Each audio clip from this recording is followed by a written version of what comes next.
মোদির বাপের ক্ষমতা নাই এ দেশের অমঙ্গল করতে পারে। কথা বলেন, এই দেশ এটা ভারতের কোনো ভূখণ্ড নয়, এটা বাংলাদেশের লক্ষ লক্ষ মায়ের ইজ্জতের বিনিময়ে, রক্তের বিনিময়ে, এক সাগর রক্তের বিনিময়ে এই দেশটা স্বাধীন হয়েছে। কারো চোখ রাঙ্গানো বাঙালিরা পরোয়া করে না।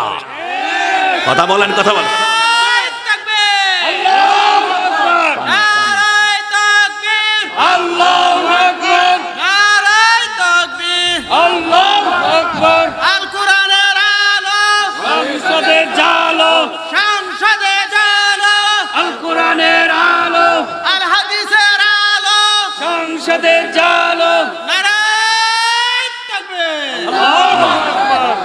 আমার ভাইয়েরা, এই দেশটা কারো বাবার নয়। এ দেশটা কিনতে গিয়ে অনেক ত্যাগ তিতিক্ষা, অনেক রক্ত দিতে হয়েছে। কথা বলেন। আজ মোদির পাওয়ার দেখাও, সে মোদি আজ কই? হ্যাঁ, তোমরা ওই শাপলা চত্বরে আলেমদের উপর গুলি চালিয়ে তাদেরকে হত্যা করার খেসারত তোমাদেরকে দিতে হচ্ছে। বিডিআর হত্যার বিচারের খেসারত আজ তোমাদেরকে দিতে হচ্ছে। কথা বলে ঠিক কিনা? বিদা আমার মুসলমান ভাইয়েরা, এই চ্যাপ্টারের শেষ যে কথাটি সেটি হলো, আজকে তারা ট্রামের উপর ভর করে আছে। মোদির তো আর খাওয়া নাই। কার উপর ভর করে আছে? যে ট্রাম যদি ক্ষমতায় আসে তাহলে আমরা আবার ক্ষমতায় বসবো। আমি বলতে চাই, ট্রাম না ডেরাম তুমি, তোমার বাবার দেশ কিন্তু বাংলাদেশ না। কথা বলেন ঠিক কিনা? তোমার বাবার দেশ বাংলাদেশ না। তোমার মাস্তানি, তোমার গুন্ডামি, তোমার নষ্টামি সেটা তোমার আমেরিকায়। বাংলাদেশ নিয়ে মাথা ঘামাইও না। বাংলাদেশ নিয়ে মাথা ঘামাইও না। তার কারণ এই দেশ তোমার বাবার না। তুমি যে বাংলাদেশের দিকে চোখ তাকাও, তোমার চোখ উপরে ফেলা হবে।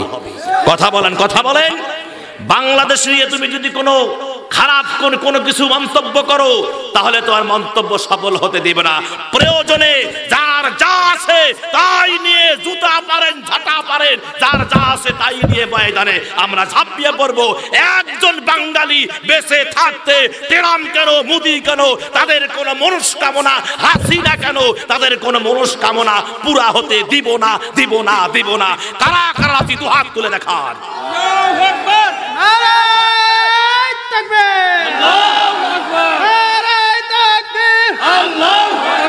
সারা বিশ্বের মুসলমান এক হও, এক হও। সারা বিশ্বের মুসলমান এক হও, এক হও।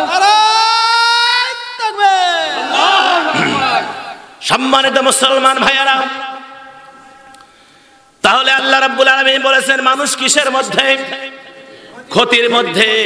এই চার শ্রেণীর মানুষ ব্যতীত সবাই ক্ষতির মধ্যে। আবার শোনেন, ইল্লাল্লাযীনা আমানু ওয়া আমিলুস সালিহাতি ওয়া তাওয়াসাউ বিল হাক্কি ওয়া তাওয়াসাউ বিস সাবর। তারাই ব্যতীত যারা ঈমান এনেছে এবং নেক আমল করেছে, তারা হক এবং সবর, এই চারটা বিষয়ের উপর যারা প্রতিষ্ঠিত, তারা ব্যতীত পৃথিবীর সবাই ক্ষতির মধ্যে। কথা বলেন ঠিক কিনা?